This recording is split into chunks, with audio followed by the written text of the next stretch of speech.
The Friday night rush at the Gilded Vine was in full swing. The air hummed with the clatter of silverware, the low buzz of a dozen conversations, and the soft, live melody from the grand piano in the corner. Golden light from crystal sconces glinted off wine glasses and polished wood. It was a picture of easy elegance, a place where people came to see and be seen. Among the flow of black uniforms, one server moved with a focused calm. His name was Ethan, a man in his late 20s with quiet eyes that missed little. He'd been at the Vine for nearly a year, reliable, punctual, and good with the regulars. He knew which couple liked their sparkling water with no ice, and which businessman always ordered the steak, well done, despite the chef's silent despair. To the customers, he was just part of the scenery, a friendly face who brought food and took plates away. Tonight, his section included Table 7, a six-top near the window. They were a corporate group, still buzzing from a successful deal.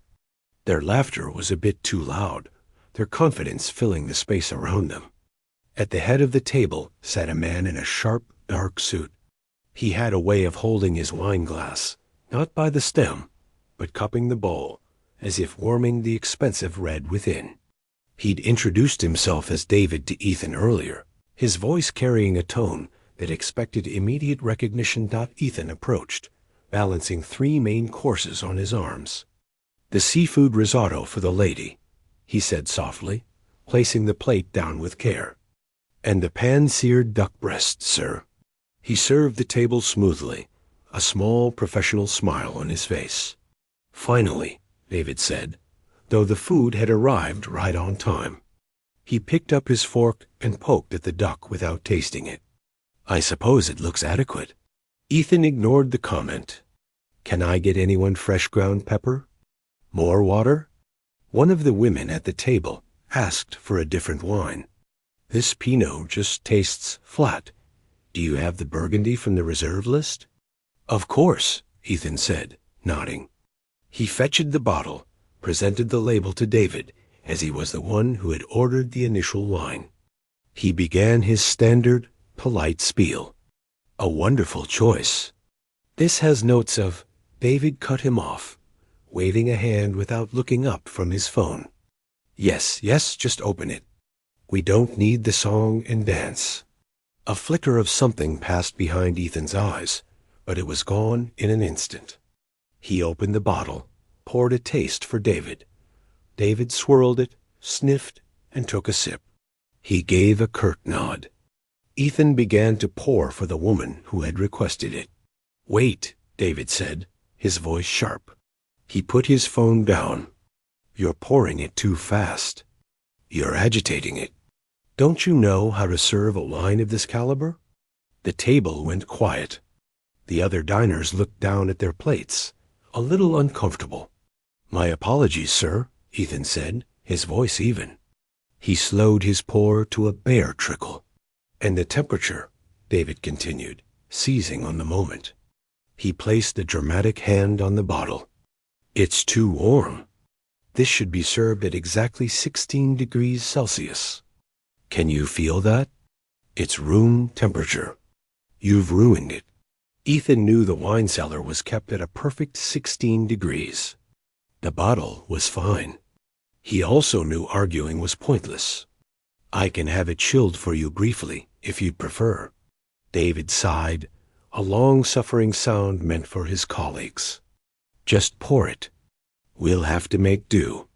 But remember for next time," he said, locking eyes with Ethan. "When you're handling something refined, you need a delicate touch. It's not like sloshing beer into a pint glass." A hot wave of shame washed over Ethan, starting at his neck and creeping up his cheeks. He felt every eye in the vicinity on him. He kept his gaze on the wine bottle, his knuckles white where he held it. He finished pouring in silence. "For future reference," David said, his voice dropping into a false, confidential tone that was somehow worse than his loud one. "Just pour the wine and stick to what you know. Leave the complex decisions to those who can appreciate them."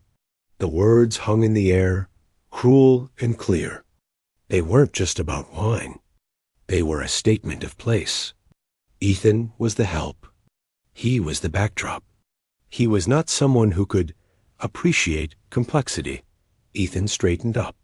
The professional mask was back, but it was brittle now. Of course, sir. Is there anything else I can do for you all? No one at the table would meet his eye now, not even the woman who had asked for the wine. They were all suddenly very interested in their food. David had already turned back to his phone, a small, satisfied smirk on his face. The performance was over. He had established his dominance, shown his friends his discernment, and put the serving staff in their place, all in one move. Water refills would be good, one of the other men muttered, still looking at his plate. Right away, Ethan said. He collected the empty bottle and walked away. His steps were measured, but inside he was shaking. The noise of the restaurant seemed to blur into a dull roar. He felt the stares of other servers who had seen or heard the exchange. He saw Claire, the manager, watching from near the host's stand, a frown of concern on her face. He gave her a tiny, stiff shake of his head. I'm fine, but he wasn't fine. In the sanctuary of the server station, hidden by a half wall, he leaned against the counter and took a deep, shuddering breath. He looked at his hands. They were good hands, strong from carrying heavy trays, but long-fingered.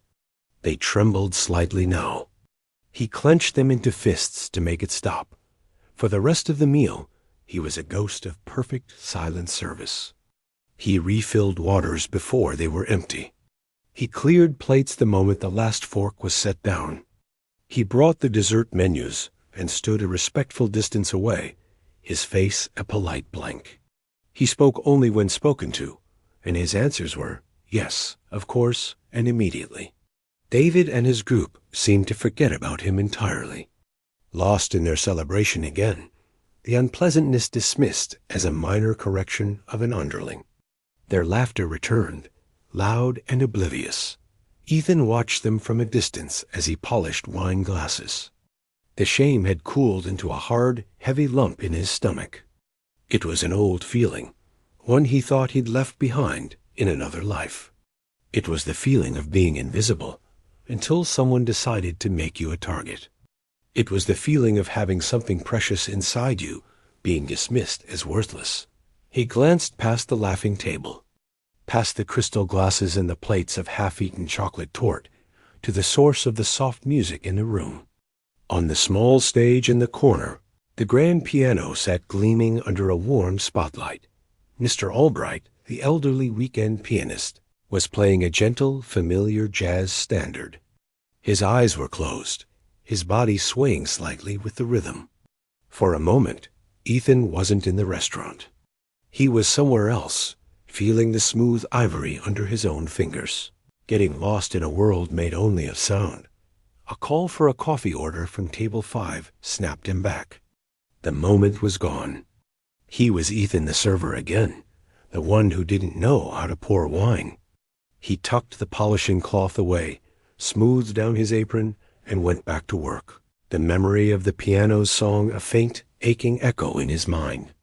The night was only half over. The hum of the restaurant had settled into a comfortable rhythm after the main course. Ethan moved through his tasks on autopilot, his mind still stinging from the earlier humiliation. He focused on the physical work, stacking dirty plates with precise clinks, folding napkins into sharp triangles, refilling the bread baskets. It was a kind of meditation, a way to quiet the angry, embarrassed voice in his head. He kept his gaze down, avoiding table 7, though he could still hear the boo of David's laughter cutting through the softer murmur of other conversations at the piano. Mr. Albright was playing a sweet, meandering version of Moon River. The old man had been a fixture at the Gilded Vine for longer than Ethan had been alive. His playing was like a comfortable old sweater warm, familiar, and full of little quirks and personal touches. He wasn't a flashy showman. He was a companion to the evening, his music a gentle stream flowing through the room. Ethan was at the service station, slicing a lemon into perfect, thin wheels, when he first noticed a change in the music. A chord sounded wrong. Not dramatically wrong, but off, like a stitch dropped in knitting. He glanced up. Mr. Albright's shoulders, usually relaxed, were hunched. He missed a note entirely, leaving a sudden, awkward silence before he picked up the melody again, but it was slower now. Dragging Claire, the manager, had noticed it too. Ethan saw her pause near the host stand, her head tilted, a slight frown on her face. She was a woman in her 40s, who cared deeply about the details, the exact fold of a napkin, the temperature of a soup, the ambiance. The music was a crucial thread in that tapestry. Ethan set down his knife. Something was wrong. He began to move subtly toward the piano, not wanting to make a scene. He saw Mr. Albright's left hand leave the keys and press, not against the piano, but against his own chest. The right hand continued for a few more bars, a ragged, stumbling version of the tune, before it too fell silent, landing on the keys with a dissonant clang. The sudden quiet was shocking. In a room full of soft noise, the absence of the piano was louder than any music. Diners looked up from their meals, confused. A few stopped talking. Mr. Albright was perfectly still, his head bowed. Then he started to list to one side. Claire was already rushing forward, her professional calm etched with clear panic. Ethan was closer. He reached the old man just as he began to slide off the piano bench. Ethan caught him, easing him to the floor. Mr. Albright's face was pale, beaded with sweat. His breathing was quick and shallow. It's quite all right," Mr. Albright whispered, his voice thin as paper. "Just a bit dizzy." "Don't try to talk," Ethan said, his own voice low and calm. He looked up at Claire, who had arrived, her face ashen. "Call an ambulance, now." The command in his voice snapped her into action. She pulled her phone from her pocket, her fingers trembling as she dialed. The restaurant was utterly silent now. Every eye was on the small stage. The scene was a violent tear in the fabric of the elegant evening. Ethan stayed on the floor, supporting Mr. Albright's head, talking to him in a steady, reassuring murmur. "You're okay. Help is coming. Just breathe with me. In and out. That's it." He took the old man's hand, which was cold and trembling. He remembered his grandfather's hands, spotted and gentle, and a deep, protective sadness welled up in him. Pushing aside his own troubles from minutes before, from the corner of his eye, he saw table 7. David was half-standing, craning his neck for a better view. His expression one of morbid curiosity rather than concern. One of his colleagues was actually holding up her phone, not to call for help, but as if to record the distressing scene. Ethan felt a fresh wave of anger, this time clean and sharp. He turned his body slightly, shielding Mr. Albright from their gaze.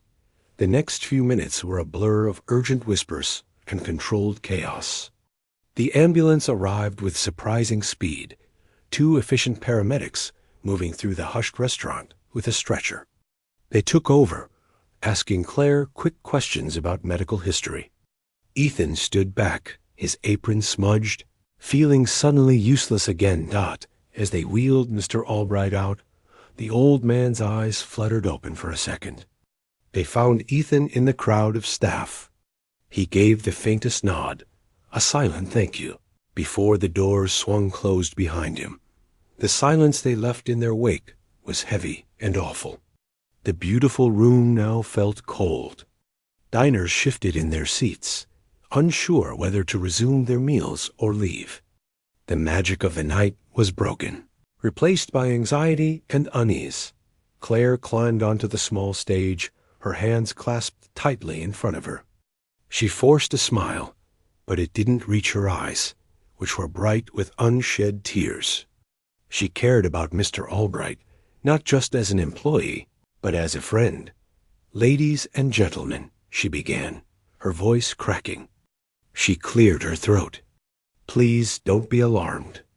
Our dear friend is in good hands and on his way to the hospital. We all wish him a very speedy recovery." There was a smattering of relieved, sympathetic applause. She held up a hand. "However, for the rest of the evening, I'm afraid the music will have to be canceled. We appreciate your understanding." She stepped down quickly, looking like she wanted to disappear into the back office. A new sound filled the void left by her announcement, a low groan of disappointment from the diners. This was a Saturday night splurge for many. The live piano wasn't just background noise. It was part of the experience they had paid for.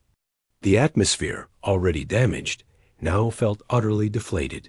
And then another sound. A laugh, a short derisive snort from table 7. Ethan's head snapped toward them. David was leaning back in his chair, shaking his head with a smirk, saying something to his friends. Ethan couldn't hear the words, but the tone was clear. It was contempt. For the situation, for the restaurant's misfortune. One of David's friends, a woman, spoke up, her voice carrying in the quiet room. "Unbelievable. First the wine service, now this? What is happening here tonight?" She said it with a laugh, as if it were all a bad comedy show. David nodded in agreement, his voice now loud enough for nearby tables to hear. "Really takes the shine off the evening, doesn't it? You come for a certain caliber of experience." He let the sentence hang, implying that the gilded vine had failed to provide it. Ethan stood frozen by the service station. He looked at Claire. She was staring at the empty piano bench, her shoulders slumped in defeat. It was more than just a missing musician. It was the final note of a terrible sequence. Her restaurant, her pride and joy, was being publicly shamed, and a man she cared about was on his way to the hospital. She looked utterly lost. The sight of her defeat did something to Ethan. The cold anger he felt toward David's table melted, replaced by a sudden, clear resolve. He looked from Claire's desolate face to the grand piano. The spotlight was still on, shining on the empty bench and the smooth, black lid of the instrument. It looked like a stage waiting for a player. It looked like a question. His heart began to pound, not with anxiety now, but with a terrifying electric possibility. The hands that had just been holding a paring knife, the hands that had been dismissed as clumsy, tingled with a deep muscle memory. He thought of Mr. Albright's faint nod. He thought of Claire's kindness to him over the past year. He even thought of the sneering faces at table 7, who believed some people were simply meant to serve and others to be served. He didn't know if it was a good idea. It was probably a terrible one. He could make everything worse. But seeing Claire about to break, and the ugly triumph on David's face, he knew he couldn't just stand there and do nothing. Taking a breath so deep it felt like his first of the night, he untied his apron. The simple act felt monumental. He let the black cloth fall onto the counter. Then, without allowing himself another second to think, he walked across the dining room floor. He didn't look at the diners. He kept his eyes on Claire, who was now staring at him. Bewildered, he stopped in front of her. The noise in the room dipped again. People were watching the server approach the distraught manager. "What now?" "Claire," he said, his voice quieter than he intended. He had to swallow and start again. "Claire, I can play." For a long moment, Claire just stared at him. The words didn't seem to make sense. Her mind was a storm of worries, Mr. Albright's pale face, the disappointed customers, the smug critic at table 7. Ethan's quiet statement was like a bird trying to land in a hurricane. "Ethan," she said, her voice hushed but sharp with strain. She pulled him a half step away from the nearest diners, her hand on his arm. "This isn't the time for jokes, or for, I don't know, trying to be a hero. We need a professional. Her eyes flicked toward the grand piano, as if it were a problem to be solved, not an instrument. Ethan didn't look away. The usual polite distance he kept was gone. His eyes were serious, intense. "I am one," he said. The words were simple, but they carried a weight that made Claire pause. He wasn't boasting. He was stating a fact, like saying the sky was blue. "I studied at Juilliard. For years." Now Claire's expression shifted from disbelief to pure confusion. Juilliard. The word hung between them. Enormous and completely out of place in the server station of the Gilded Vine. It was a name associated with concert halls and symphonies, not with clearing plates of duck confit. She searched his face for a sign he was lying, but all she saw was a kind of naked honesty and a deep old pain. "You." She started, then stopped. Her practical manager's brain tried to catch up. "Why are you here?" She gestured vaguely at the restaurant, the apron he'd just discarded. Ethan glanced down. "I just needed a break from that world." He said it softly, as if that world was a place of great pressure, a place he'd fled. He didn't elaborate. He didn't tell her about the expectations, the constant competition, the feeling that his soul was being poured out for critique instead of connection. He didn't mention the stage fright that had become a monster, or the way the joy had slowly been squeezed from the music. "But I can play," he repeated, bringing them back to the crisis at hand. "For Mr. Albright, so his spot isn't just empty." He saw the conflict in her eyes. Trusting him was a monumental risk. If he was bad, it would be a farce. It would confirm every snide comment from Table 7 and turn a somber interruption into a joke. It could hurt the restaurant's reputation. But the alternative was that heavy, defeated silence for the rest of the night. The sound of a dream deflating. From across the room, a new sound reached them. It was David's loud, carrying voice. He had clearly had another glass of wine.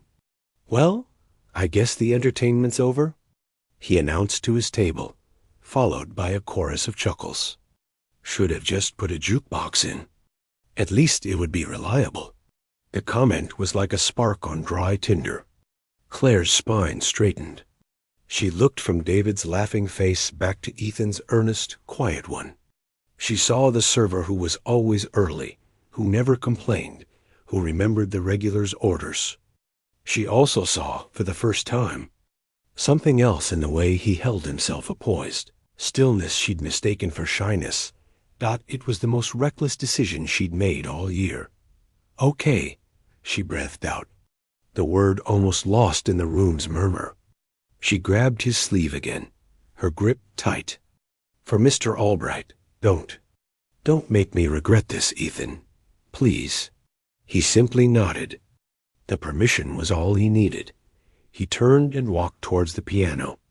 As he moved through the dining room, a new kind of attention focused on him. It wasn't the pitying glance from before, or the indifferent gaze for a server.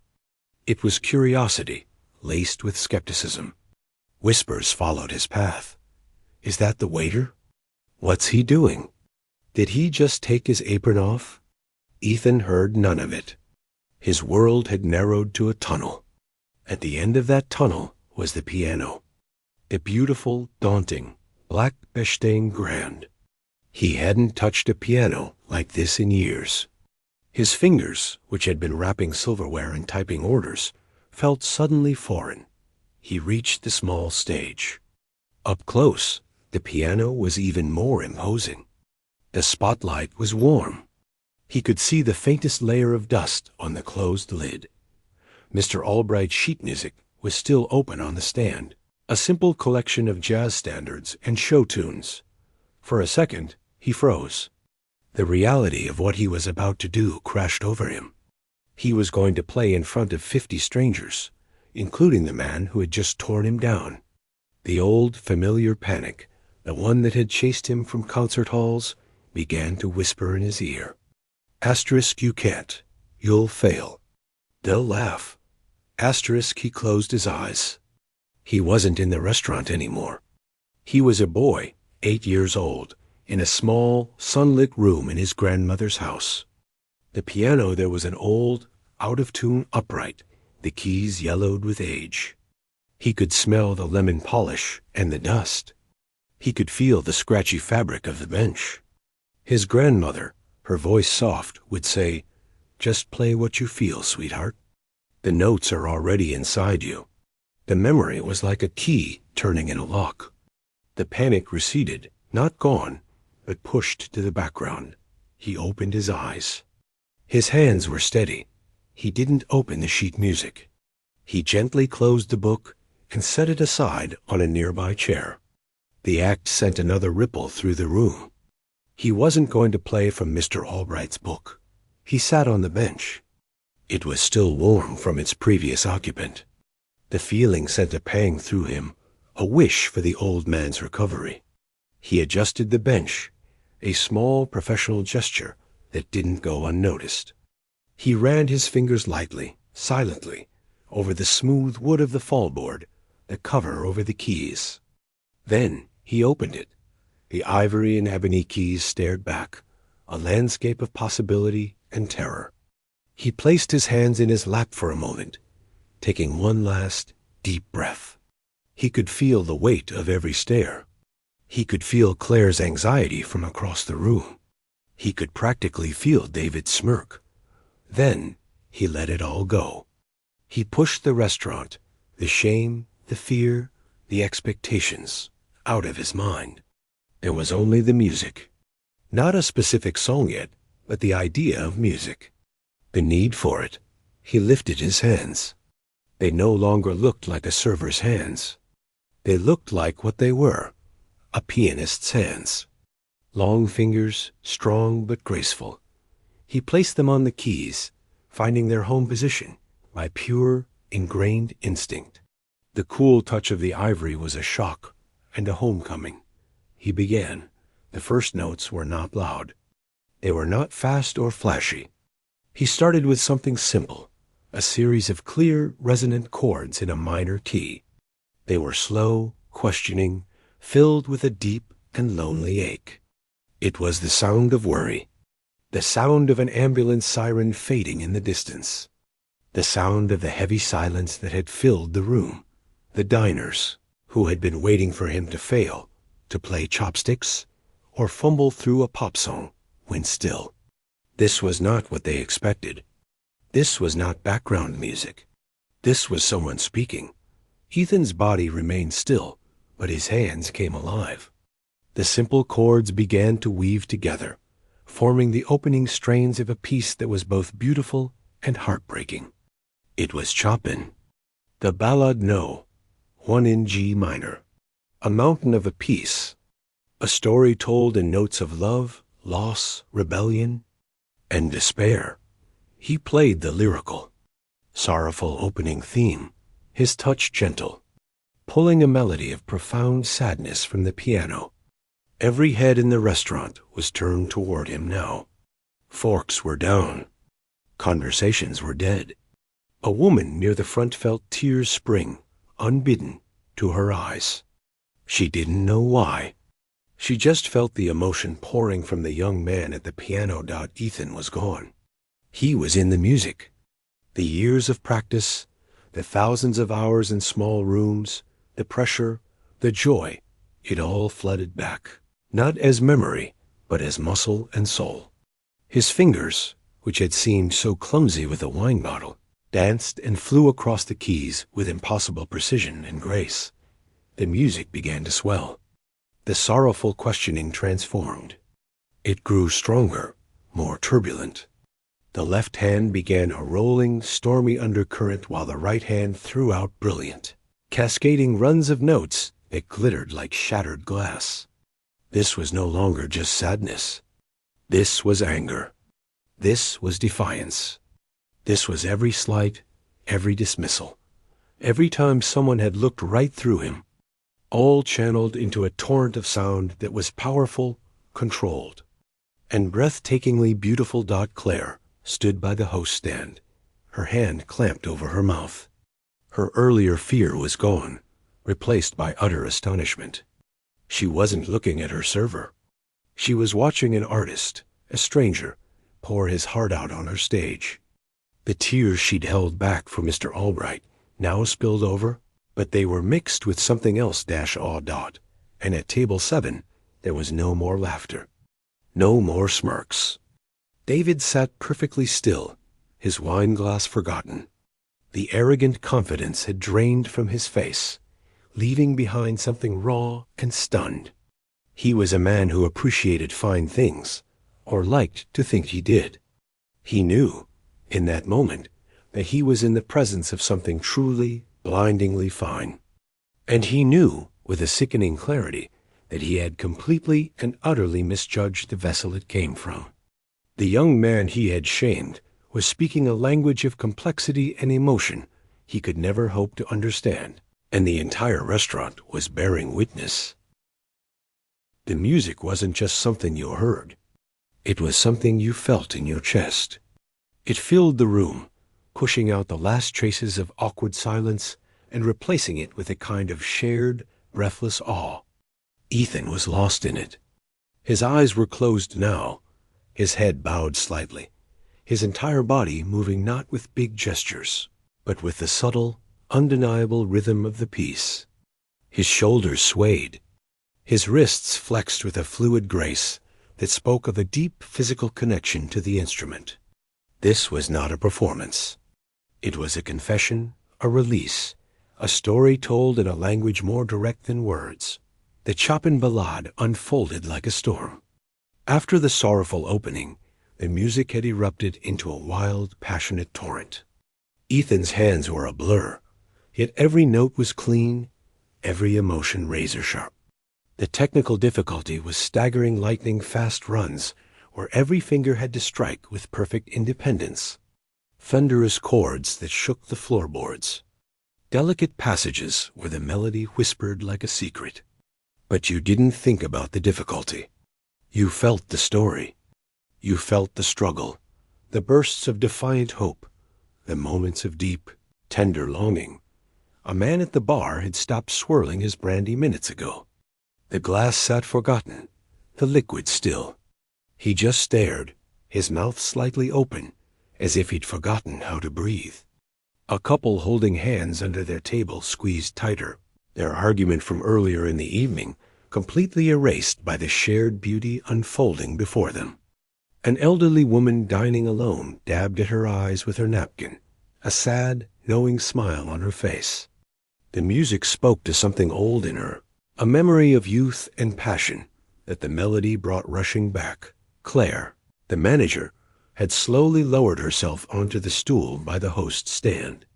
The professional mask was gone. She was just a person, completely overwhelmed. She watched Ethan and didn't see her reliable, quiet server. She saw a young man transformed, a soul laid bare under the spotlight. The music explained everything and nothing. It explained the quiet sadness she'd sometimes seen in his eyes, the way he seemed apart from the other staff. It didn't explain why he was here, polishing glasses, but it made the fact of it seem profound and terribly sad. Her heart ached for him, even as it swelled with a fierce, protective pride. But the most profound change was at table 7. David's smirk had vanished so completely, it was as if it had never been there. His face was pale, his expression slack with shock. He wasn't appreciating the music like a fine wine. He was being dismantled by it. Every thunderous chord felt like a judgment. Every delicate, beautiful phrase felt like a rebuke to his own crassness. He had dismissed this young man as simple, as a person who couldn't appreciate complexity. And now, this same young man was conjuring a complexity of emotion, so vast it left David feeling small and hollow. He looked at his friends. They weren't looking at him. They were mesmerized by the piano. The woman who had laughed about the caliber of the experience now had her hand pressed to her heart, her eyes shining. There was no shared joke now, no sneering camaraderie. He was alone with his shame, The music began its final, furious ascent. The ballad was rushing toward its famous, devastating coda, a whirlwind of notes that sounds like a heart breaking and a spirit fighting all at once. Ethan's body tensed, every ounce of his being focused. The room seemed to lean in. You could have heard a pin drop between the cascading notes. Then came the final crashing chords. They weren't just played. They were hurled from the piano with a force that was physical. Boom, boom, boom. And then silence. A pure, total, ringing silence. Ethan's hands fell from the keys and into his lap. He stayed hunched over for a moment, his shoulders rising and falling with deep, exhausted breaths. He seemed spent, emptied out. The transition from that world of sound back to the quiet reality of the restaurant was jarring, even for him. For a long second, nothing happened. The spell held, and from the back of the room, a single person stood up. It was the elderly woman dining alone. She began to clap. Not a polite golf clap, but a strong, steady, heartfelt applause. It was the crack that broke the dam. Another person stood. Then another. In moments, the entire restaurant was on its feet. The applause exploded, not like the scattered patter from Mr. Albright's pleasant tunes, but a roaring, sustained wave of sound. People were cheering. Some were still crying. The couple was embracing. The man at the bar finally let out the breath he'd been holding and joined the ovation, whistling through his fingers. Ethan looked up, blinking, as if waking from a dream. The sight of the standing, applauding room seemed to confuse him. He wasn't used to this. He had played for the music, for Mr. Albright, for Claire, even as a silent answer to the shame he'd felt. He hadn't played for applause. A faint, bewildered flush rose on his cheeks. He stood up from the bench, his movements slightly stiff. He gave a small, awkward, and deeply genuine bow, just a dip of his head and shoulders.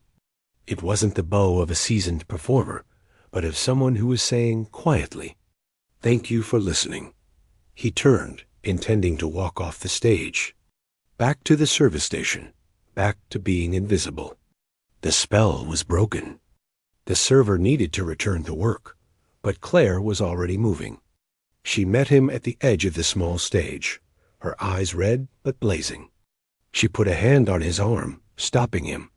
"No," she said, her voice thick but firm. The noise of the applause was so loud he almost didn't hear her. "You are not clearing another plate tonight." He looked at her, uncertain. "But the tables will be handled," she said, shaking her head.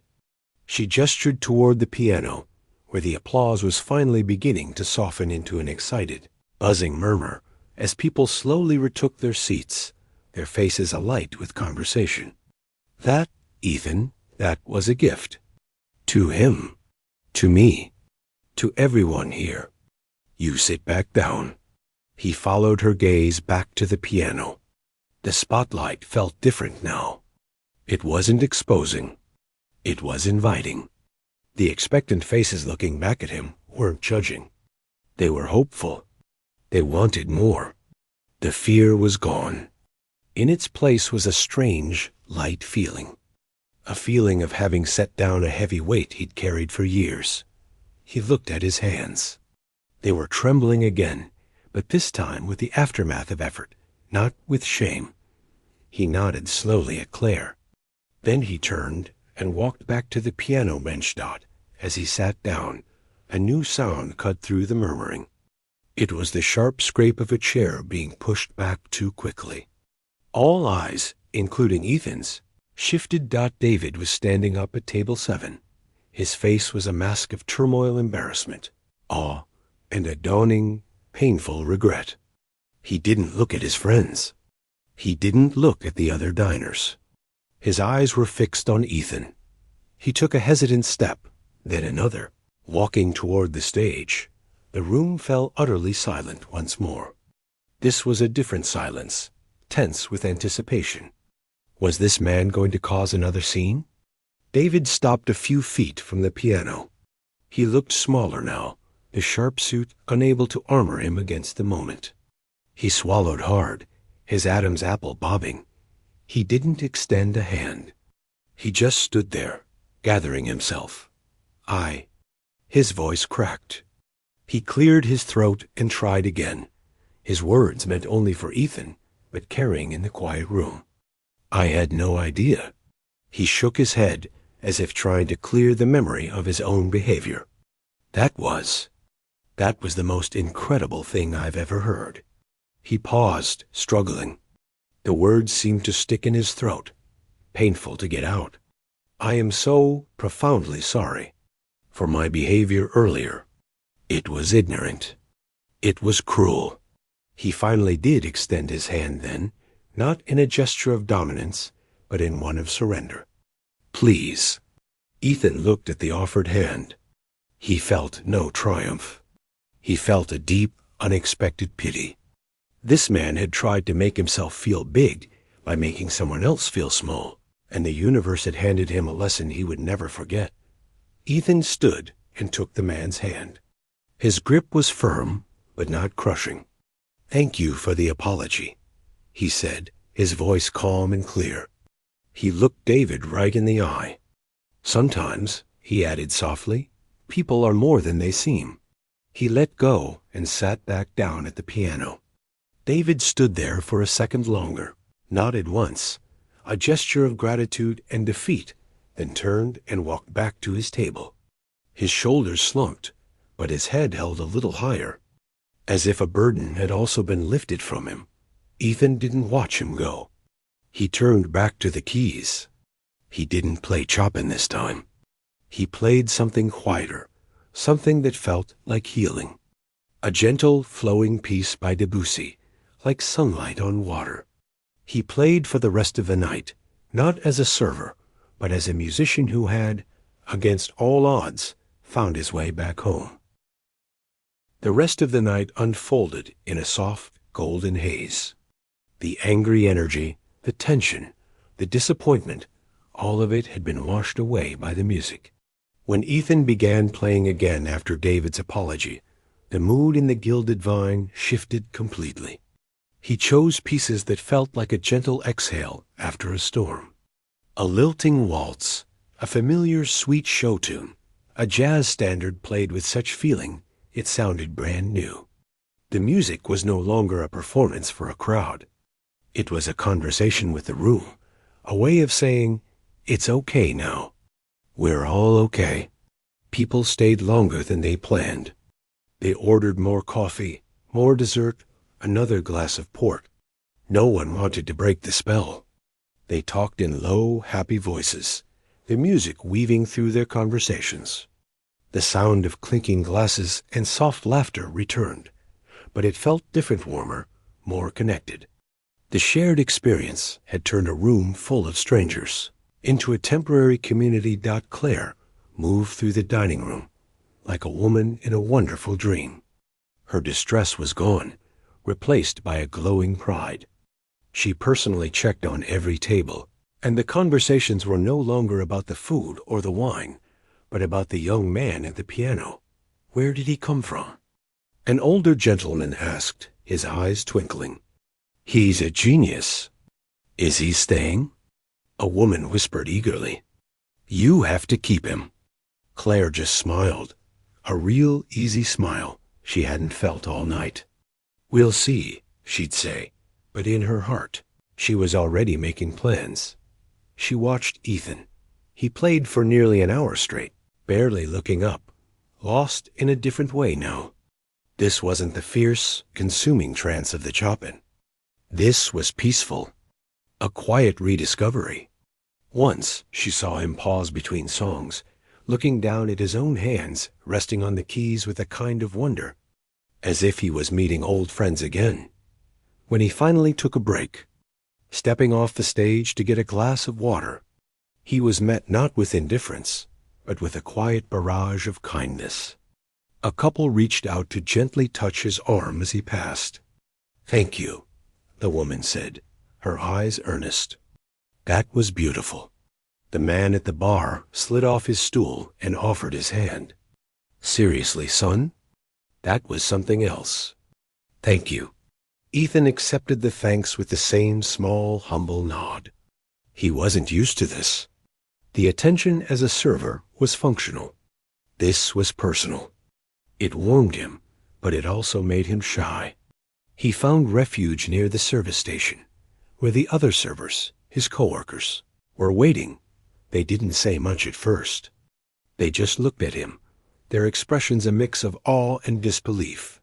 Jorge, the head waiter, was the first to speak. He clapped a heavy hand on Ethan's shoulder. Brother, he said, shaking his head. All this time? You've been holding out on us. There was no jealousy in his voice, only admiration. Maya, a sharp-eyed server who had seen David's earlier cruelty, punched Ethan lightly in the arm, a grin spreading across her face. You shut him up, but good. That was for all of us. Ethan smiled back, a real, relaxed smile. The wall he'd kept between his past and his present life had crumbled. There was no more hiding. For the first time in a long time, he felt whole in a place, not split into two different people. He played 2 more sets that night. The final one was the lightest some Gershwin, a bit of movie music that had people humming along. When he played the last note and closed the piano lid, the applause was warm and full, like a blanket. He gave one more small bow, and this time he smiled as he did at Dot as the last customers drifted out, many stopping to thank him again at the door. The cleanup began. Ethan instinctively moved to help, grabbing a bus tub. Claire's voice stopped him. Absolutely not. She guided him to a quiet corner table, the one where she did paperwork.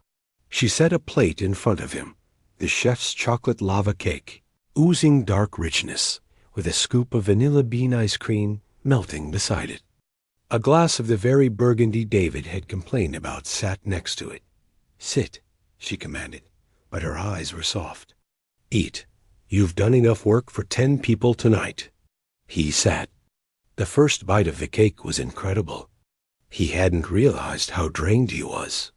He sipped the wine. It was perfect. Claire sat across from him, cradling a cup of tea. They sat in comfortable silence for a minute. The only sounds the distant clatter of the kitchen cleanup. Juilliard, she finally said. Not as a question, but as a marvel. He nodded, wiping chocolate from his mouth with a napkin. I finished the program. Even played some recitals. But the pressure, it started to feel like it was going to crush the music right out of me. I couldn't hear it for myself anymore. I only heard the mistakes, the critics, the competition. He looked around the peaceful, empty dining room. I needed a job where I could just be a person, where my hands could do simple, honest work. I thought if I stopped completely, maybe I could remember why I started. And did you? She asked softly. Tonight? He thought about it. The fear that had gripped him just before he played. Then the memory of his grandmother. The feeling of the keys, not as enemies, but as friends. The story the music told, his story, flowing out without a single thought of technique. Yes, he said, and the word felt true in his bones. I did. Claire leaned forward. Ethan, what you did tonight. You didn't just save the evening. You gave this place a soul it didn't know it was missing. Mr. Albright is a treasure, but this. She gestured to the piano. This was different. I want you to play. Weekends, whatever nights you want. A real salary. Not as a fill-in, but as our pianist. The offer hung in the air. It was a bridge between his 2 worlds. He wouldn't have to quit being Ethan the server entirely, but he could also be Ethan the musician again, on his own terms. In a place that felt, suddenly, like it could be home. I'd like that, he said, and the simplicity of his answer made Claire beam. Good, she said. Now, one more thing. A few people left something for you. She pushed a small stack of crisp white envelopes across the table. Business cards were tucked into some of them. Ethan opened them, one by one. One was from the teary-eyed elderly woman.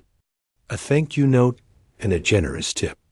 Another was from a local music teacher who wrote, "If you ever consider teaching, call me." A third was from a man who owned a small concert series in the city. "Let's talk," the card read. The last envelope was thick. He opened it. Inside was a wad of cash, a very large tip, and a handwritten note on a napkin. The handwriting was bold, hurried. Asterisk, your talent is a gift. My behavior was a disgrace. The apology was insufficient. Please use this for whatever your music needs. I will be back only to listen. David. Asterisk, Ethan stared at the note, then at the money. He thought about not accepting it. But the words, whatever your music needs, struck him. He knew what that was. He'd been saving from his server wages, slowly, for a digital piano for his tiny apartment. This would cover it. He looked at Claire. Is it okay if I? It's yours, she said firmly. He gave it to you. More importantly, he gave you that apology. That's worth more than the money. The cleanup was finishing. The lights were being dimmed. Ethan helped Claire lock up, but it felt different. He wasn't just an employee closing shop. He was a partner in preserving the magic of the evening. They stood outside on the quiet street. The cool night air felt good. So, Claire said, weekend pianist. Starting next Friday? Next Friday, Ethan agreed. He walked home, the usual fatigue replaced by a thrumming, quiet energy. His hands, which had felt like tools all these months, now felt like a part of him again, humming with the memory of the keys. He wasn't just the shamed server anymore. He wasn't just the runaway pianist. He was both. The man who could carry a tray and carry a melody. The man who could withstand cruelty and answer it not with anger, but with something so beautiful it made the cruelty shrink away to nothing. He unlocked the door to his small apartment. It was dark and quiet. For the first time, the silence didn't feel empty. It felt like a promise. He sat on the edge of his bed, took out his phone, and did something he hadn't done in years. He pulled up a recording of a symphony, put in his earbuds, and just listened. Not to critique, not to study, just to feel. And as the music swelled in his ears, he smiled in the dark. The show was over, but the song, his song, had just begun again.